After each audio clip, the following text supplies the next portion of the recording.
Allah is my heart's speech. Your mercy is what I beseech.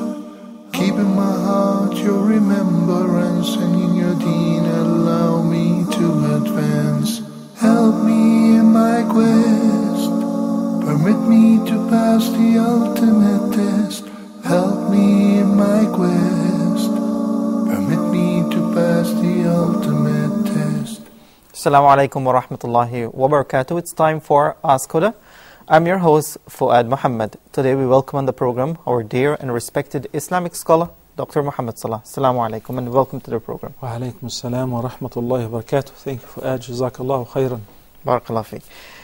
Just before we take our first question, a quick reminder of our telephone numbers 00-202-38555 248 or 249, or you can write to us at ask, that's ask, at huda.tv. Okay, Doctor, we have our first question here from Brother Yasser from the UAE. He said he bought a piece of land for investment, and he mentioned that the land is a barren land, meaning that he doesn't grow any crops on it, but he wants to know if he has to pay zakah. And if he has to, how does he calculate the zakah? Bismillahir Rahmanir Rahim. Alhamdulillahi Rabbil Alameen wal aqibatu lil muttaqin wala udwana illa ala al-zalimin wassalatu wassalamu ala sayyidil awwalin wal akhirin sayyidina Muhammad wa ala alihi wa sahbihi ajma'in wa ba'd. All praise due to Allah alone. We praise Him and we seek His help. Whomsoever Allah guides is the truly guided one, and whomsoever Allah leaves astray, no one can show him guidance. With regards to zakah payment on properties or lands which a person may purchase for the purpose of resale or trade, if this is the person's business that he buys properties and he sells them, so from the moment that he purchases a property or a land, then it is zakatable. I mean, we will not begin a new hawl or a new lunar calendar from the time, lunar year from the time that he purchased the land. No, rather, because initially it was money or cash or dollars or euros or whatever. So he transferred that into a property. So the lunar calendar or year will resume since he already possessed the nisab, and it is zakatable. The case is totally different whenever a person happens to receive his retirement plan, for instance, or inherits a property. Then he decided to sell it, and he's not a merchant. He put it for sale. So in this case, it will be zakatable once he sells it and he collects the fund for it. From that moment, we will count the hawl and he will pay the zakah on it.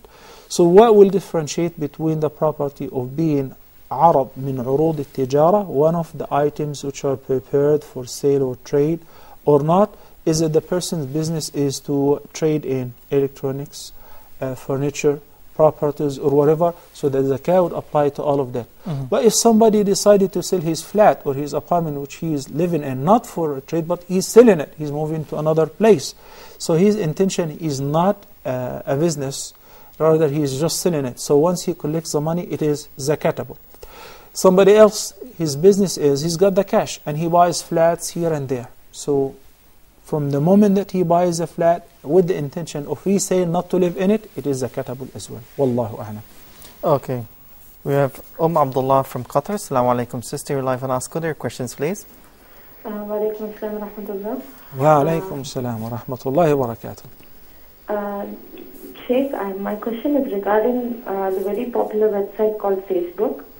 In this site, there are a lot of quizzes, like you can answer those quizzes and to calculate your death time, to know about what you were in your past life, and such stuff, and to know your fortune and such things. I am aware that these all are haram, but I have seen that a lot of my Muslim friends and relatives check all these things, like they answer these quizzes, and to know when they'll die, and to know what they were in their past life and such things. I think as a Muslim I'm supposed to do dawah to them and to tell them that this is wrong. But how do I go about? Because if I tell them, they say, like this is just for fun they are doing. They are not like, they don't mean it, and they don't really, you know, they don't accept it. But still they write on, they comment on it, I knew it, that in my past life I was this, that's why I like this color. Okay, I got the question. This is Abdullah there from Qatar. Okay, we'll take, that's Sister Abdullah there from Qatar. Sister Wafa's next question here is, she said she heard a sheikh saying that istikhara before making a decision is not necessary, since the person may lose the opportunity rather than take a decision at once. Rather, he should take the decision and then pray that Allah subhanahu wa ta'ala accept it.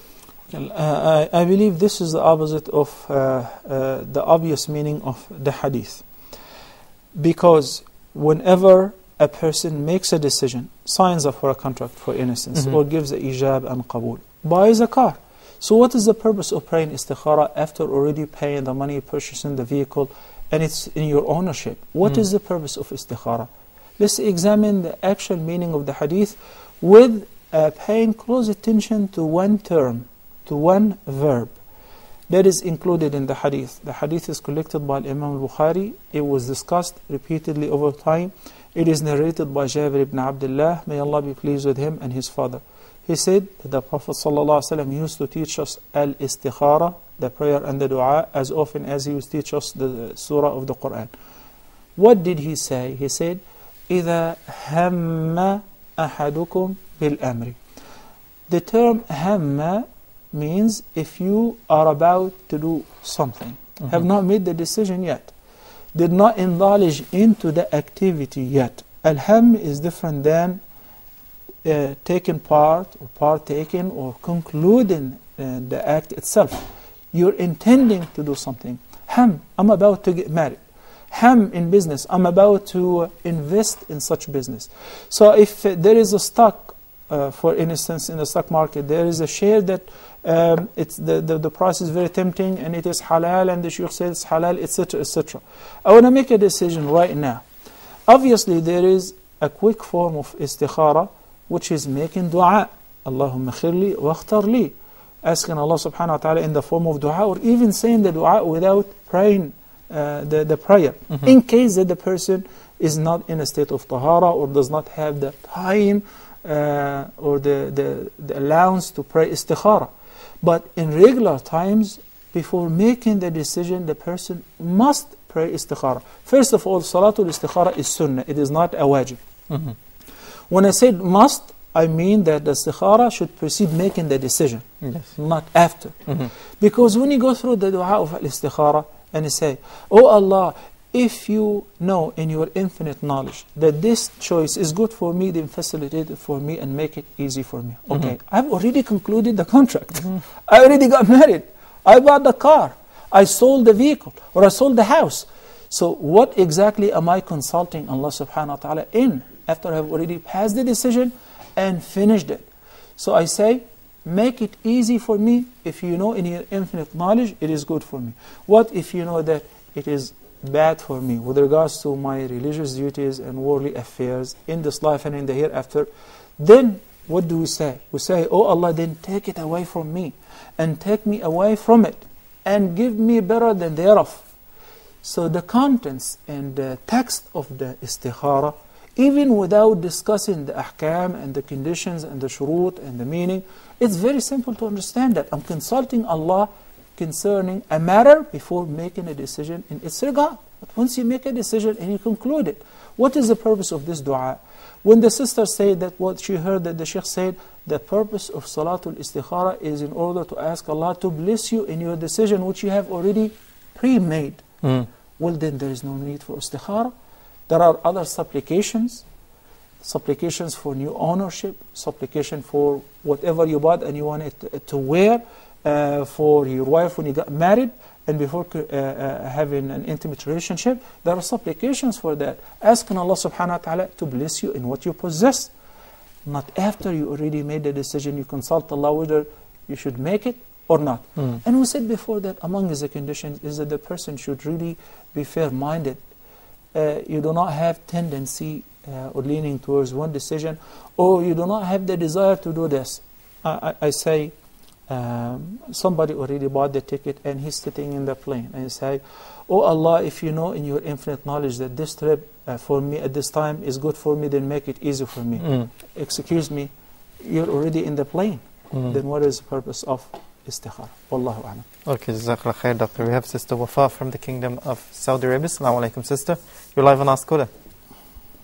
Hello, Assalamu alaikum. Wa alaikum assalam wa rahmatullah. I have two questions. Okay. Firstly, I would like to know if it is correct from Islamic point of view to find out if black magic has been done. Actually, very recently, a very close family member who was going through lots of problems. He was told by an unknown man just walking on the street that black magic was done on him. And that was the cause of the problems that he was facing. Mm-hmm. And then he ultimately told him to read Mawidatan and to read Surah Baqarah every 3 days and the morning and evening adhkar. And he also did not take any money. But we just wanted to know that is it possible for anyone to come to know if black magic has been done? Okay. And your second question? My second question was that if one of the parents have done something wrong, or if they are doing something wrong, and then if there are problems in the family which are affecting the children, is it possible that this could be due to the wrongdoing of the parents, or is it just an independent trial for the children by Allah and it is not connected in any way to the actions of the parents? Oh, you're saying that the action of the parents is what is the result of the children? I mean, the children are facing problems, and we feel it's just a doubt that is this just an independent trial, or is it due to anyway connected due to the wrongdoing of the parents? Okay, I got it. Okay, Jazakallah khair, Sister Wafa there from the Kingdom of Saudi Arabia. We also are joined by Brother Sadiq from Cyprus. Assalamu alaikum, brother. Wa alaikum wa rahmatullah. Wa alaikum assalam wa rahmatullahi wa barakatuh. I have two questions, please. Okay. Said yesterday someone asked me,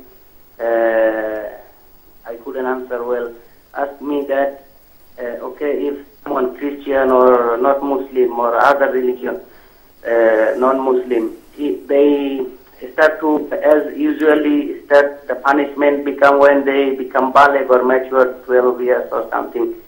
Okay. But someone who is 15 years or 16, 17, they follow their family. At time 16, 17, 15, if they die, what will be the funny? What Okay. will the God accept? Okay, and the next question? Explain, please. And my second question is, okay, someone new Muslim, and she knows her parents died.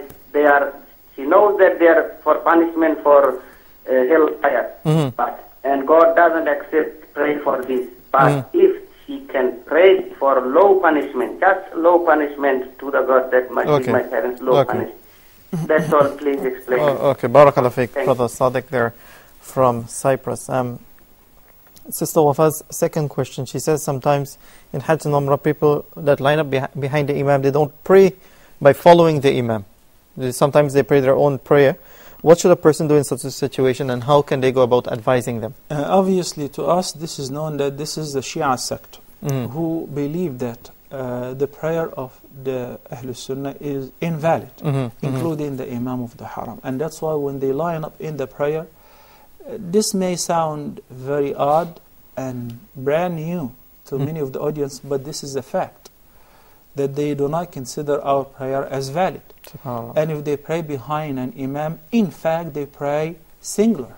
Everyone prays on his or her own. So they are standing up in the prayer, reciting on their own, praying on their own. They're just following the crowd for a reason or another, for hidden agendas. And a conflict took place before my very eyes in one of the masajid, where the person placed the stone or placed an item to make sujood on top of, because they believe that you're not supposed to pray on carpet or rug, etc. So after the prayer, when people were arguing with him, because he was praying in a vast majority Sunni masjid, he said, well, because the prayer, if you pray on the carpet, the prayer is invalid. You must pray on the floor or the ground or something that's originally from the ground. Somebody asked him and said, well, so why were you praying with us then? If the Imam who's leading us was praying on the carpet, which means according to your false understanding or belief that his prayer is invalid, so why were you praying with us? He said, well, I was not following the Imam though. I was praying on my own. When he was surrounded with a big gathering, trying to understand from him. This is not new. They do have an agenda, they try to infiltrate the Muslim community in order to spread their false belief. And I remember a few years back, I was sitting in the Haram, and somebody approached me. He absolutely thought that I'm a revert or something, because I could figure out from his dialogue. And he started approaching me and giving me da'wah, according to his understanding. And he introduced me as a professor of Sharia in one of the main cities of the Shia schools of thoughts. Then he started instructing me as what to do. And every time I asked him about what I believe, because I'm fully aware of this sect and their different subsects and so on, that was a part of my study. I did not explain to him, nor did I show that I know anything. I am an ordinary person. So every time I asked him, so how come that you guys believe that Abu Bakr or Umar or Aisha or whatever? He said, no, we don't believe any of that. We don't say they're great companions. So right away I figured out he's a liar and he's pretending. So the purpose of those guys lining up amongst us in a jama'ah, they're not following the Imam, because they believe that the Imam's prayer is invalid. But perhaps they have a chance to single out an innocent or an ordinary or ignorant or have-educated person. And I mean with have-educated, maybe he's having a PhD degree in whatever science, but in the deen he can barely recite Surah Al-Fatiha. And that's why whenever an argument takes place, and I have witnessed a few, some of them, of the audience, would sympathize with this person and say, you people, you don't know whose prayer is right and whose prayer is wrong. Allah may accept whatever He... Once you hear this statement, you figure out that this person managed to infiltrate the community and managed to sow the seed of fitna. And you have ignorant people around you, because when you think that you don't know whether his or her prayer is valid or yours, then you're in doubt. And this is basically quite an achievement itself. When you step in prayer, you must understand that this is the right way, and this is the right belief, and Islam is the right belief, and there is no other right belief but Islam. And there is no other right belief but the belief of the mainstream of the Ummah. Because when Nabi Sallallahu Alaihi Wasallam said about the 72 sects will go astray, he did not say all of them are cool. All of them are brothers and sisters. Not everybody says, I'm a Muslim, that means he's a Muslim. We have Ahmadis, we have Qadianis, we have Ismailis, who have a different faith, but they claim that they're Muslims. So we have to be aware and educated in our deen. This is the role of our channel for innocence, in order to introduce to ordinary or professional viewers what we believe is the right deen and the right understanding. So what would you do when you pray next to somebody who you notice that he or she is not actually praying with us, or praying on a stone or whatever? If this person is not noticed, at least you yourself know that this person's prayer is invalid and he belongs to this sect. So do not cause any argument, because his main goal or her main goal is that they wanted somebody to raise an argument. Then they will start saying, well, read in Sahih Imam al-Bukhari, it says this and this and that. And you have no idea about who is al-Bukhari, who is Muslim, whatever. You say, those guys speak very loud and they speak the truth. They sound like they know what they're saying. They sound like they know what they're saying. And this is not the truth. So if the person was not noticed, nobody addressed them, then focus on your prayer. Because this is one of the means through which a shaitan persuades people in their prayer in order to distract their attention.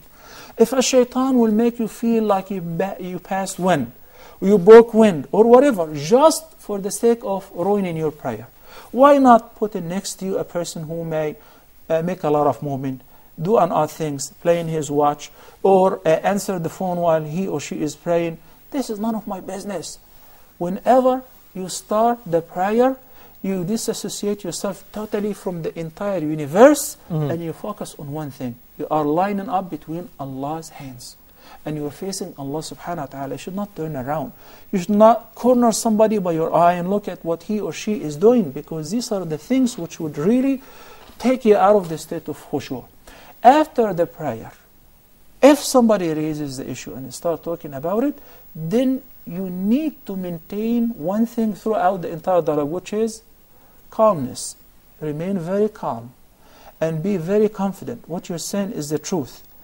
If you can take one or two individuals and explain to them peacefully that this is the right way, and those guys believe that the Imam's prayer is invalid, they will be willing to beat them up. We don't want to beat anybody, especially in the masjid, but at least you clarify to a few individuals that those people believe that the Imam's prayer is invalid. And guess what? They also think that your prayer is invalid. Right away, you have to cut it short and ask this person a question. You guys were praying with us, and you think that our prayer is invalid. So why were you following the Imam? And if they ever get to say it, then they will show the truth in their hearts, and all the audience will be convinced that those guys do not intend well. But anyway, in your prayer, stop thinking about anything, anybody around you, and focus on one thing. That this prayer which you just prayed could be your last prayer. As it was reported in one hadith that An-Nabi sallallahu alaihi wasallam once said to his companions, or one of the companions, in order to make him acquire tranquility and khushu' and serenity in the salah, said, pray as if this is going to be your last prayer. Wallahu a'lam. Okay, we have Brother Amalto on the line from Belgium. Assalamu alaikum, brother. You're live on Ask Huda. Your questions, please. Alaikum salam. Go ahead, brother. You know, I'm a newcomer in Islam. Okay, mashallah. Yeah, and I'm still learning, you know. I came to Islam in 2000, you know. Okay. Yeah, but I live around many people from Morocco here, you know. Okay. Yeah, and they're telling me all kind of things about in Islam, you must kill the Jewish people, don't like the Jewish people, you know. Okay. This thing is disturbing me, you know, because I believe Allah is good Allah. And Prophet Mohamed Salah, when I learned about him, was... what's your name, brother, again? Okay, What's his name? Brother Amalto from Belgium. Okay, I would like to, I hope you're listening right now. I just want to comment on what you said. That whether those Muslims who are living around you from Morocco, Algeria, Saudi Arabia, America, or Egypt, you would not find a single Muslim who's telling you that we must kill the Jews. This is totally fake. Whether the person who pretended that he or she is a Muslim is telling you that, or the person who's presenting the question is making it up, Allah knows best. But the Quran does not say that. Does not say kill the Jews. Does not say kill certain people. The Quran tells us to defend ourselves. The Quran teaches us to defend our belief and to be stern against the disbelievers who try to persuade and hinder Muslims from the path of Allah subhanahu wa ta'ala and on the battlefield. To be brave, to show courage, to defend our belief and to die for the sake of Allah, not to betray, not to kill innocent people nor civilians. These are the teachings of the Quran, and now you're not listening to it from a person who is from here or there, but at least you're listening to these facts from a religious program and from a religious channel. I hope you got it, and I hope everybody who's listening to this understand that this is not the Islamic teaching. But when we have perpetrators and enemies of Islam from any background, I'm not going to name, even though we see the Zionist aggression on daily basis, are merciless people, are the rudest people on earth, but we do not say all the Jews are like that. There are many Jews who are opposing that, and there are many Jews who are religious, who are peace activists, so we cannot generalize. And whenever we fight, we only fight the enemies and on the battlefield. I hope you got the message clear. Okay, Jazakallah, Doctor, for clarifying that. Okay, Sister Mariam from the UAE, she says one of her relatives wants to perform Hajj, but he doesn't have the money, and he wants to take a loan. Is this permissible? You don't have to borrow in order to perform Hajj. Okay, once again, I'm going to specify and reiterate what I said. You don't have to borrow in order to perform Hajj. Why? Because Allah subhanahu wa ta'ala said, وَلِلَّهِ عَلَى النَّاسِ حِجُّ الْبَيْتِ مَنِ اسْتَطَاعَ إِلَيْهِ سَبِيلًا. It is a duty upon mankind to perform Hajj to the house of Allah for those who can afford the means. The means are financial and physical. So somebody does not have the means, then he or she is exempt according to whatever disability they have. Meaning, if they are financially capable but physically incapable, then in this case, they must pay somebody who has performed Hajj before to perform Hajj in their state. But if you are financially incapable and even if you're physically capable, you don't have to borrow money in order to perform Hajj. But is it permissible? It is permissible if that you borrow and you have in your mind that you have a job, for instance, that you will pay off the loan on regular basis, will be steady, and it will not affect you, nor will it hurt you nor your family.